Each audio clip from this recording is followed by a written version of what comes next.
Smart city പദ്ധതി അവതാളത്തിലായതിൻ്റെ വീഴ്ചകൾ കൂടുതൽ വെളിപ്പെടുമ്പോൾ പ്രതിരോധത്തിലായി സർക്കാർ. നിയമക്കുരുക്ക് ഒഴിവാക്കാൻ സർക്കാരിന് ലഭിച്ച നിയമോപദേശങ്ങളും കുരുക്കാവുകയാണ്.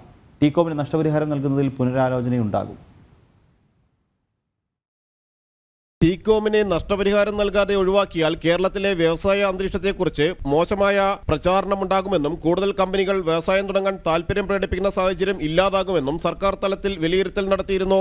സർക്കാരിനെ പ്രതിരോധത്തിലാക്കുന്ന പ്രധാന ഘടകം പദ്ധതി പൂർത്തിയാക്കാൻ സർക്കാർ ടികോമിന് സമയപരിധി നിശ്ചയിച്ചിട്ടില്ല എന്നതാണ്.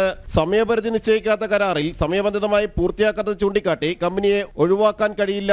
ഈ വാദം കോടതിയിലും തള്ളപ്പെടും. ഇത് സർക്കാരിന് ലഭിച്ച നിയമോപദേശത്തിൽ വ്യക്തമായിരുന്നു. 2007 സ്മാർട്ട് സിറ്റി കരാറിൽ 2022 പൂർത്തീകരണ തീയതി നിശ്ചയിക്കാത്തതിന്റെ വിവരാവകാശ രേഖയും പുറത്തു വന്നതോടെ സർക്കാർ കൂടുതൽ പ്രതിരോധത്തിലാണ്. ടികോമിന് നഷ്ടപരിഹാരം നൽകി കമ്പനിയെ ഒഴിവാക്കാനെടുത്ത തീരുമാനത്തിൽ നിന്ന് എങ്ങനെ പിൻവാങ്ങുമെന്നും അത്തരം തീരുമാനമെടുത്താൽ ഉടലെടുക്കുന്ന പ്രശ്നങ്ങളുമാണ് സർക്കാരിന് മുന്നിലുള്ളത്. ഇക്കാര്യത്തിൽ വിശദമായ നിയമോപദേശവും സർക്കാർ തേടിയേക്കും. ജനം, കൊച്ചി.